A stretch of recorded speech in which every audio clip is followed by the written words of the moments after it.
Assalamualaikum warahmatullahi wabarakatuh. Apa kabarnya teman-teman? Semoga dalam keadaan sehat walafiat.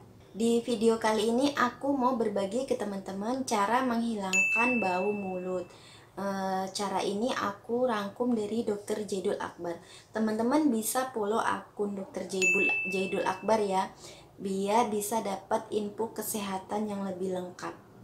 Jadi ya teman-teman, bau mulut itu merupakan masalah umum dan bisa menyerang siapa aja, dan merupakan masalah sederhana, masalah sepele, masalah biasa aja, tapi ini bisa mengganggu banyak orang. Walaupun ini masalah sepele, tapi ini juga masalah sensitif. Maksudnya kalau ada teman kita yang bau mulut, kalau kita mau kasih tahu kalau dia tuh bau mulut, itu kan kita nggak enak ya, takut marah, takut tersinggung. Jadi ini masalah sepele tapi juga masalah sensitif. Jadi sebisa mungkin kita itu harus sadar diri kita itu bau atau enggak, makanya harus kita hindari. Jadi penyebab bau mulut itu ada beberapa ya teman-teman. Yang pertama, dikarenakan mulut kita itu kering. Ini dikarenakan produksi liur di dalam mulut kita itu sangat sedikit. Misalnya saat kita kurang air minum gitu saat kita puasa gitu. Jadi solusinya kita itu harus perbanyak minum air putih minimal 2,5 liter per hari. Penyebab yang kedua karena banyaknya kuman dan bakteri di dalam mulut kita. Solusinya harus kita gosok gigi yang bersih. Teman-teman harus tahu ya, bakteri dan kuman itu enggak nempel di gigi aja, tapi nempel juga di lidah. Makanya saat kita gosok gigi, lidah kita itu juga harus kita bersihkan.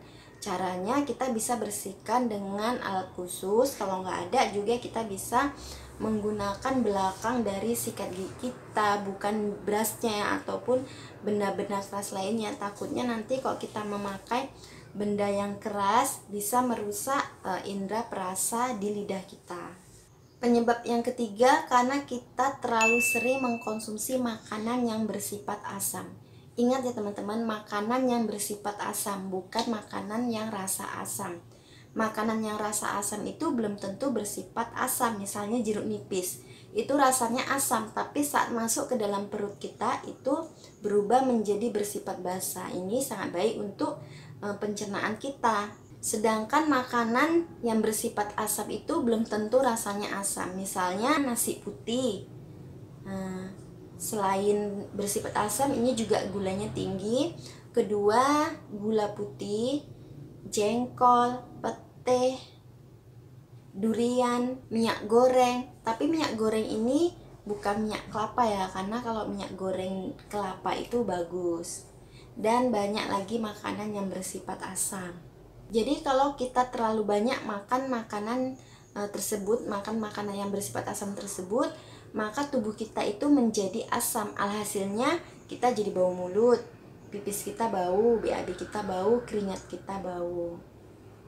Jadi solusinya itu gampang. Jadi kita itu harus perbanyak makan buah, sayur, rempah-rempah, rimpang-rimpang, dan hindari makanan yang bersifat asam. Untuk minuman rempah-rempah, rimpang-rimpang, teman-teman bisa cek di video aku ya.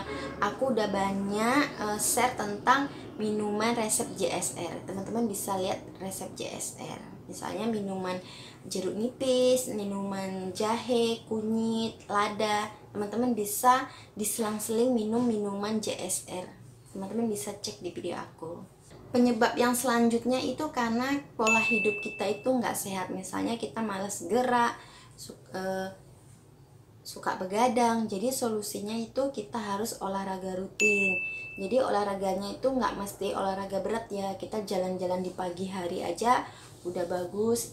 Jalan-jalan sekitar 10-20 menit, tapi rutin, seenggaknya kita lakukan 3 kali dalam seminggu. Dan jangan lupa untuk jangan begadang, karena saat kita begadang hormon di dalam tubuh kita itu jadi rusak. Ini bisa mengganggu kesehatan kita.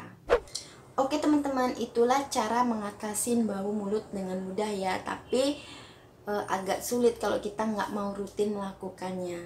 Semoga video aku ini bermanfaat ya, dan semoga kalian suka. Sampai ketemu di video selanjutnya. Dan jangan lupa subscribe. Terima kasih. Wassalamualaikum warahmatullahi wabarakatuh.